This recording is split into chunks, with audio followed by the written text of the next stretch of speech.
Empowering a young mind 30 years into South Africa's democracy. We're talking fatherhood, and I know this sounds like polar opposites, right? But not really, because fathers are the heads of our households.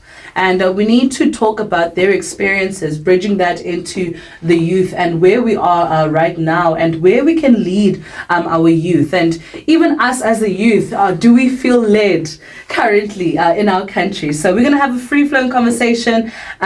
Just make sure that you don't swear, but really let's have a good time, guys. Let's talk about it, and there's no right or wrong answer in this case, okay? So I promise, if you have a strong opinion on something, say it with your chest. I'm joined in studio by Sizwe Mabanga. I'm joined by Tembisile Dlamini, Zanele Mhlangeni. Thank you guys so much for joining us today in the studio. Thank you for having us. Hi, everybody. So let's start with where you guys are feeling, or rather, how are you guys feeling now that we have concluded with the votes? We have, we've done it all, technically. We now know who our president is for the next 5 years. What is that experience like for you? Because I feel like this election just had a bit of some weight on it. Let's start with you. Thank you so much. I remember one of the slogans during the pre-elections was 2024 is our 1994. As a result, we saw a good turnout of young people. So some stood out up until I think 12 a.m. And really it gave us kind of a bit of an experience how possibly 1994 looked. Yes. And you? Okay, so as for me, I'm not a fan of voting, but although I know that voting is important because you have to choose your local representative, because if you don't choose, then people will choose who represents you. So, man, I kind of feel like it's, yeah. You, Sizwe, we're having a conversation about 30 years into democracy, and our lovely young lady here spoke about 1994. And, look, I don't want to guess ages, but I'd like to assume you were there. I'd like to think that, you were much younger, but you were there. I was sort of coming of age. I had pimples and braces and hadn't formed true opinions about what's happening. And now, 30 years later, I think I'm starting to understand all of the stuff that's going on, how important it is to actually make a strong political stand in your mind, and understand what's available to you politically. Because I think some of us didn't understand back then and are only now really picking up that this is important stuff. Yeah. Choosing your leaders and then participating at a local level, it's just so important. And now 30 years later, we're realizing it. Yeah, and there's a lot of comparison made between the two elections, right? And comparisons made by people who participated in the 94 and also participated this time. And they're saying that there's a lot of similarities in terms of the need and the genuine desire for change, which now begs my question, if you're only understanding this now, do we think that civil education is emphasized? Do you know why you have to practice your civil right? Do you think that they emphasize it in school? And I want to ask you, I know I'm putting you on the spot, my love. The reason why I'm doing that is because of your response to voting and in comparison to the two. So do you think that they teach you enough about your civil right as a person, as an individual in South Africa? Well, I guess they do teach us because although I don't do history at school, in grade 10 I used to do history and then I dropped it, yeah. Yes, but then for me it's like they do, because as much as everyone has rights, you need to everyone should feel free, should be comfortable, in themselves, and they should know what they want. Don't judge a person by where she or he's coming, you know, because there's this quote from Martin Luther King that I love that says, one day I dream of a nation where my 4 little children will live in the nation where they will not be judged by the color of their skin, by the content of their current character. So it doesn't matter where you come from.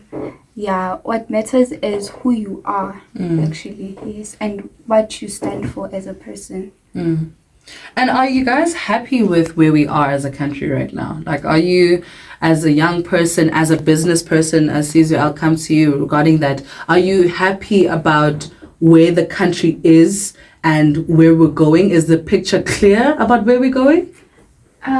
Okay, for me, I kind of feel like, I don't know, but as much as like I go to like public school, yeah, I so wish our education system should be the same as private schools, you know, whereby every learner can share their potential, you know, in learning. Because I dream like of like a nation where like teachers are not just educators but mentors who inspire the, you know,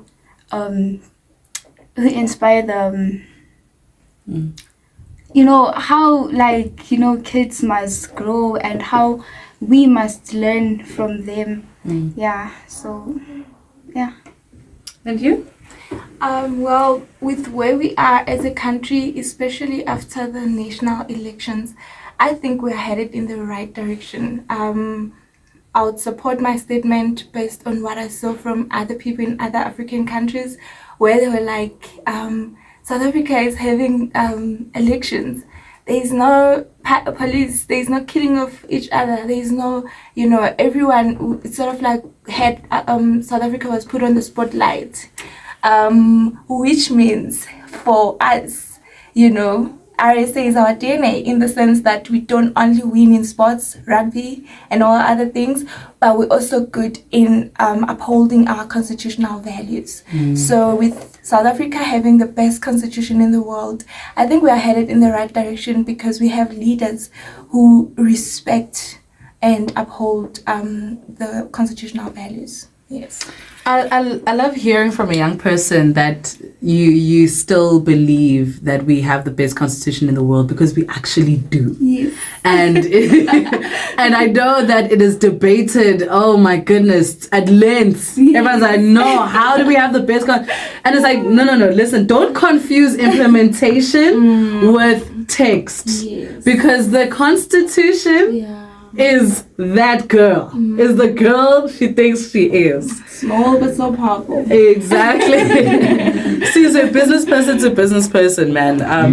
The elections, I'm not sure if you experienced this. I have been experiencing it. But this year it was very difficult to have meetings with people, look into the future. Everyone kept talking about elections. Hey, let's see after elections. Hey, I'll invest after elections. You know, it kind of felt like my life was a ballot paper. It was held by a ballot paper. My business was held by a ballot paper. Did you experience the same? Yeah, so there were a couple of scenarios where decisions were held off because of uncertainty. And it's not just a local phenomena, it's a global phenomena. This year has elections happening all over the globe. And we need to understand how much politics impacts business. The political climate that we have here in South Africa is very much a business-friendly one, and that has played out very well for us. We've avoided disaster. We've lifted a lot of people out of poverty because of a positive business climate, and that's what we need to build on. And we also need to extend it into Africa, because we're not in isolation. We're on the continent of Africa. We need to lift everybody on the continent of Africa up as well, and help them achieve the same levels of business continuity and momentum. I want to come back to you, my darling, because I sometimes worry about our youth. I worry about our sheepish nature, and sheepish is not in an insulting way. It's to say that I feel like we do a lot of following. not a lot of leading, and I mean, you see this through trends. It works with trends, and it works when you're an artist because you want people to keep doing that trend and that dance trend. But if we were to be struck with a June 16th situation where we have to come together and rally, do you think we're capable of doing that? I mean, yes, we are, because I believe that young people can change, how we live, can actually change our nation, because we need people who can think creative, with the ability to connect, and I feel like yes, we can. How? Are we using the right tools? Are we having the right conversations? Are we talking about our country enough? Because I feel there's a lot that could be changed right now. And sometimes I feel that, there's still people who have just accepted, who would say, no, this country is the way that it is and we're just going to keep it moving, But also, I'm not putting it only on the youth. I also understand that there's not a lot of, it's not easy to access opportunities as a young person, You still being in high school now, do you sometimes think about what's going to happen afterwards and think about what life is going to look like, after high school? Yeah, I do.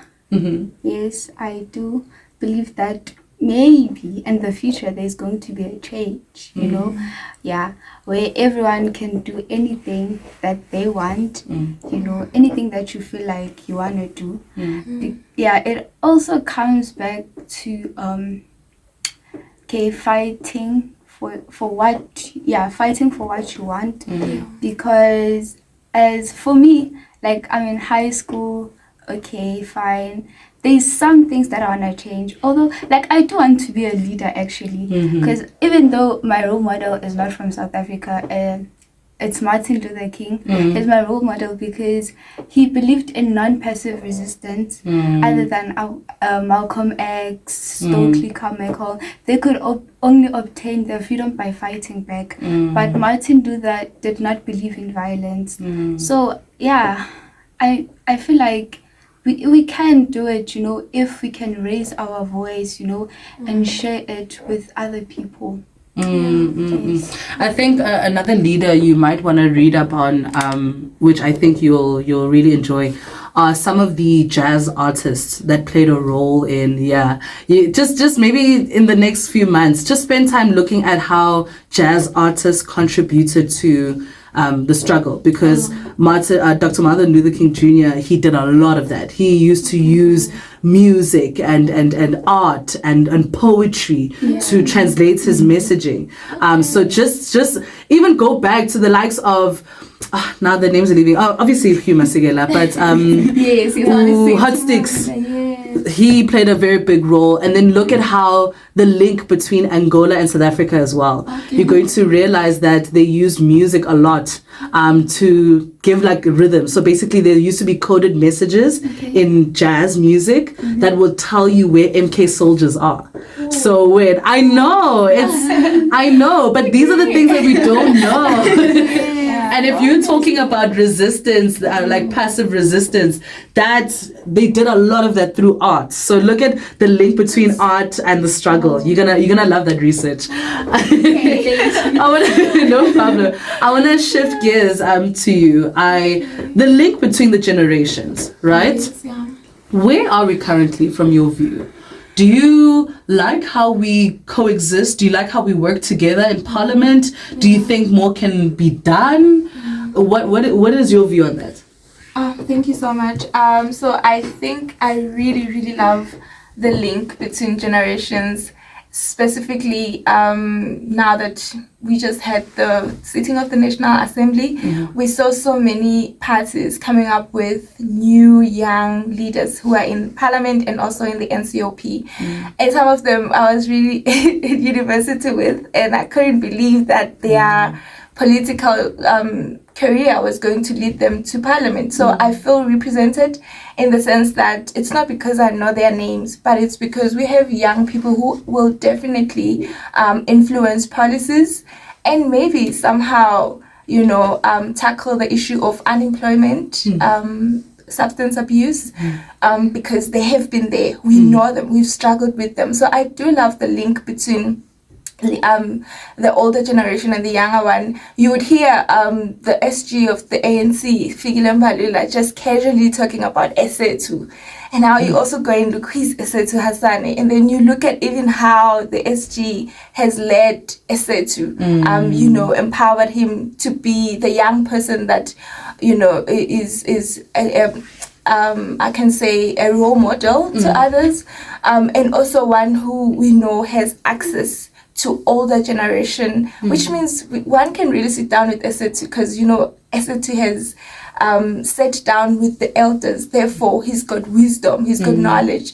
And we also saw how it's not only in the ANC, it's also with so many parties, the PA, the DA, now we have the Government of National Unity, which means that we're definitely going to be united with the older generation, yes. Yeah.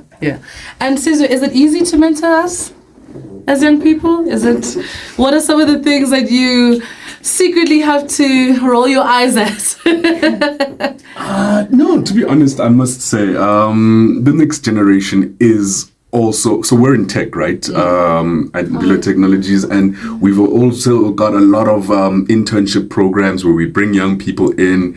Some of them have zero experience in the workplace, but I am seeing a lot of professionalism, a lot of dedication, and I'm enjoying that they're already comfortable with technology, that they are willing to take risks. Yes. So no, it's not easy, but it's not difficult either. So we're enjoying each other's company. They're enjoying learning from us, and we're enjoying imparting our knowledge. And I will agree and say this generation is probably the most dedicated generation ever, because last week alone, there was a young boy who forgot his CV. He forgot to bring his CV. He walked back to Meadowlands from Rudderboard and printed it and came back. Yeah. Wow. So do you understand, the hunger that they have? I wish it was something that we spoke about more, the genuine hunger for success. Do you think, as someone who's in tech, do you think that, the social media activism, is it working? Do you see it as working? Do you think mobilizing there makes sense right now? It has to. We need to make it work for us, as opposed to, sort of sitting back and hoping that it works. We need to take hold of it, because that is the platform, that is the voice that allows the most voices to be heard, right? Yes. So if we go back to centralized models where somebody's broadcasting to the masses, not so much agency. But the moment everybody gets to say something, and we get to hear, so that we need to protect that. We need to understand how those platforms work for us, and we need to work with them. Yes. Amazing. Now, just your last 30 seconds, because 30 years of democracy for each of you. What are some of your aspirations for the country? What are you hoping for? I'll start with you, my darling.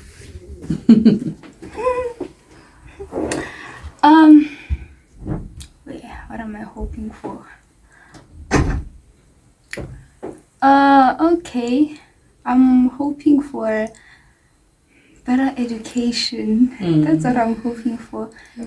Better education, because as much as I'm in a public school and you're in a private school, there's no different in that, because we are the same.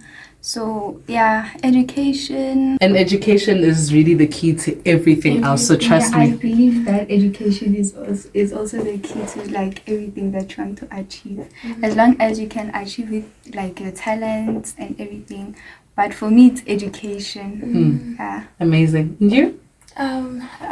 For me, I think my aspirations are moving forward. I think I would like to find South Africa in a state where a graduate, after completing and getting your qualification, you don't have to sit at home. And I would love to see a country where really job work we don't want to see a mapara. Like, let's deal with the use of drugs. And I want to see a country where there is no femicide. Oh, hey, guys. Yeah, thank you. Caesar, take us home. Yeah, hey, guys, we've been alive for a while and we've seen a lot of things, and we want to see we want to see each other get along a lot better, obviously. And off the base of that, us getting along better, we need to build interesting things. We need to not be boring to ourselves. We need to surprise ourselves, and we need to surpass this whole story, the sad story of Africa. We want to leave that in the past, and we want to bring the new story of Africa, where we are the innovators, we are the leaders of global agencies and all of that type of stuff. Amazing, guys. Thank you so much for joining us this morning. Your opinions have been so incredible to listen to, and I wish each and every single one of you the best. You in matric this year? Oh, grade 11? Yes. Okay, good. Next year, I'm calling you every day to make sure we get distinctions from you, doll. But just do your best in high school. Life really does get better. Don't allow people to lie to you and say, oh my gosh, it's so bad. No, life really does get good. And dream big. If you're still thinking South Africa, you're thinking very small, baby. That passport needs to get stamps, okay? If you are never going to get a tattoo in your life, you better get a tattoo on your passport, okay? Yes. All the best with your career. I really wish you nothing but the best, and may you soar and take up space where they can also come and look to you for guidance. Sizwe, business person to business person. Let's sign those contracts now.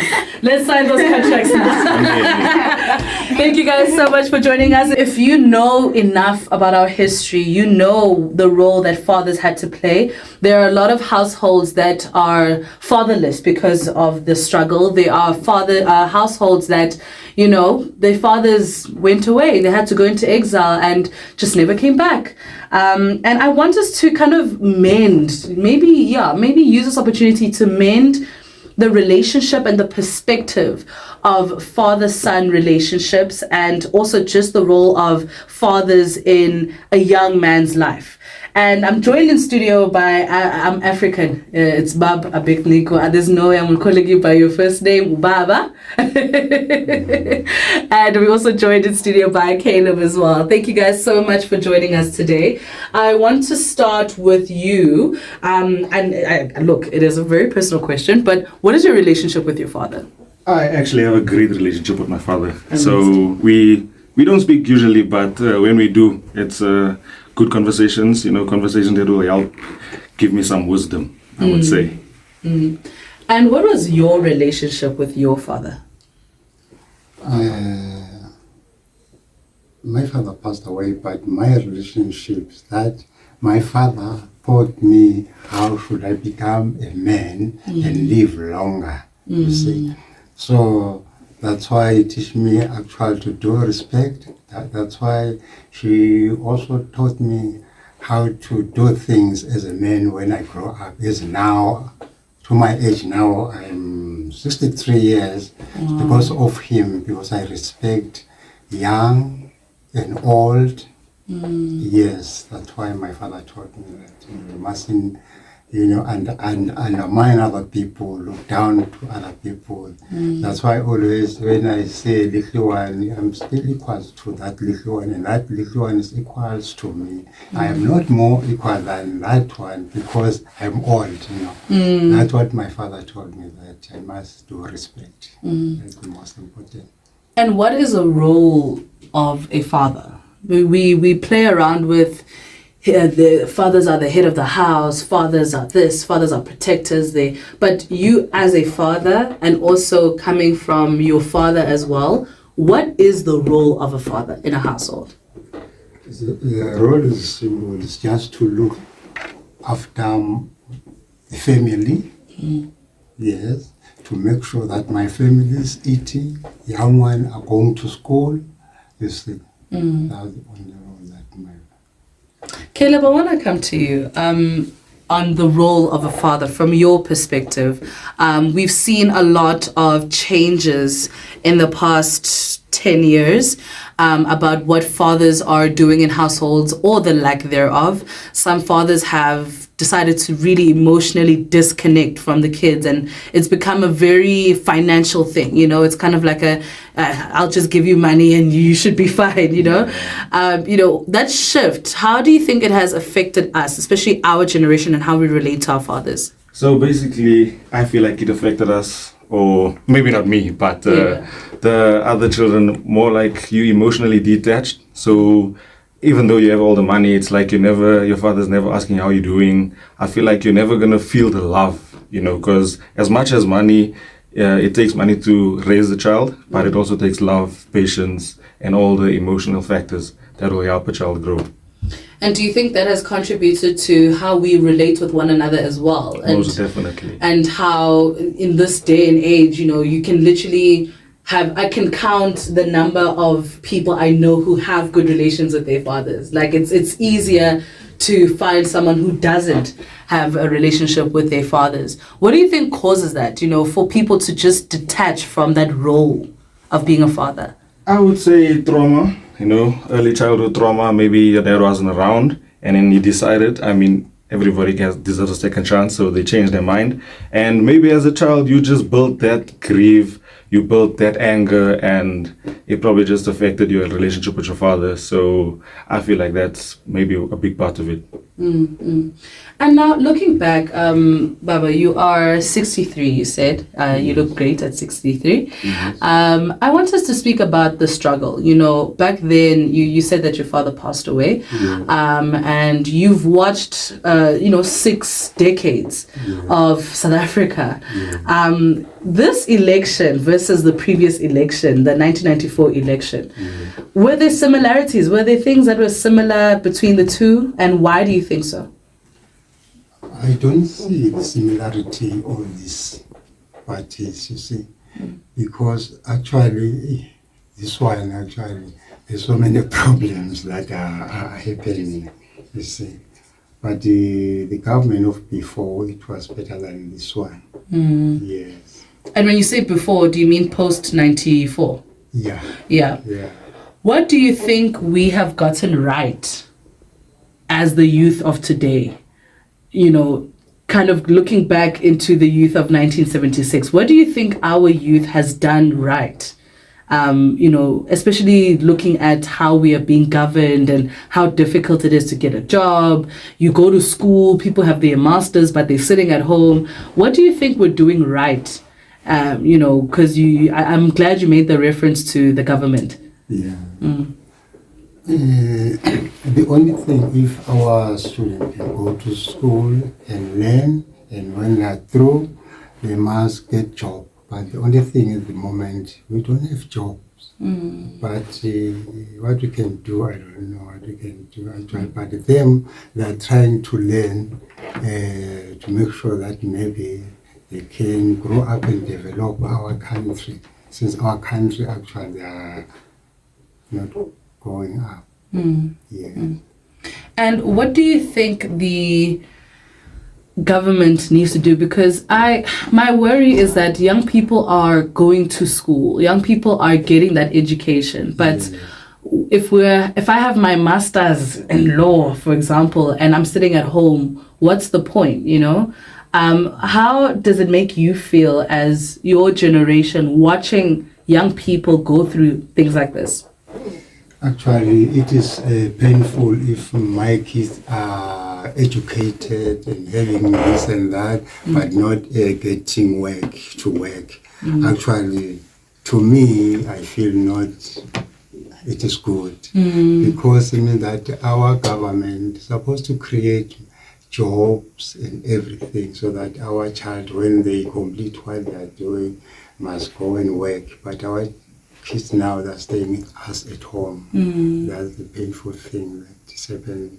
So in order to do this, I don't know, because even they can call the outside investors to come in this country to open jobs, but that's the only thing that the investors, they don't come in this country. Maybe it's because of the thing that is happening here in South Africa.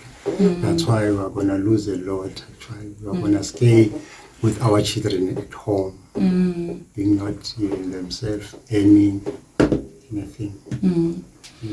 Caleb, you're in tech, right? If I'm not mistaken. Entrepreneurship or more the tech side? Tech side. Okay.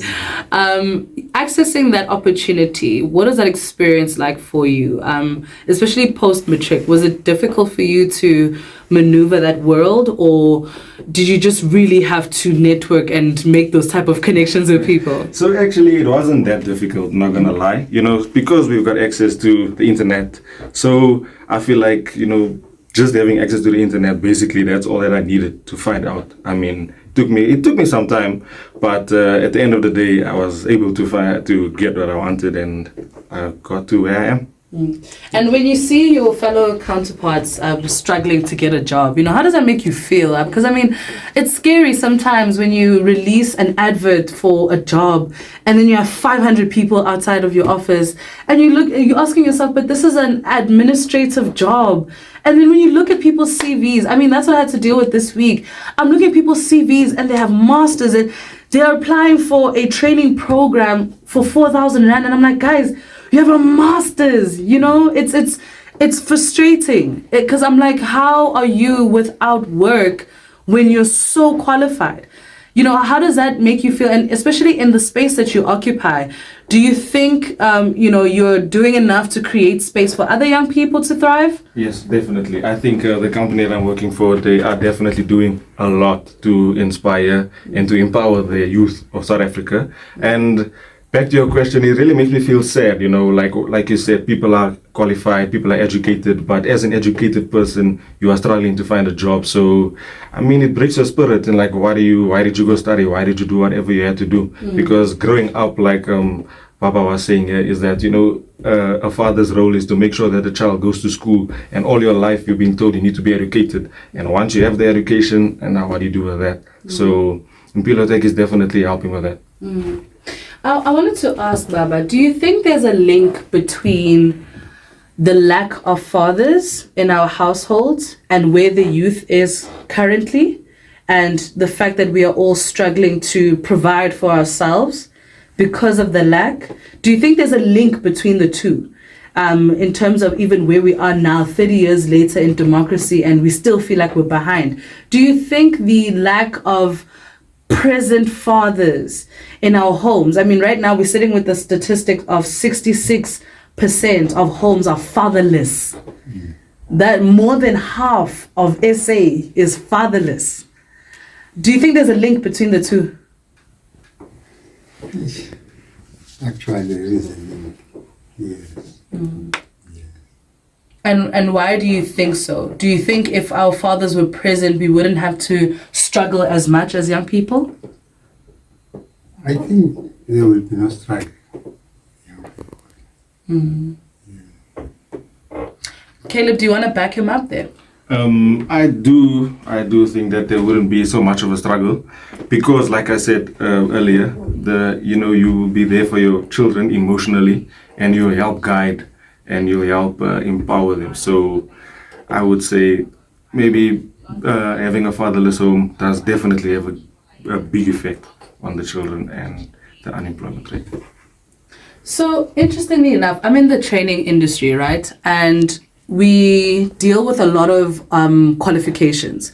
And currently there is a system change happening where they're removing old qualifications, right? And introducing new qualifications.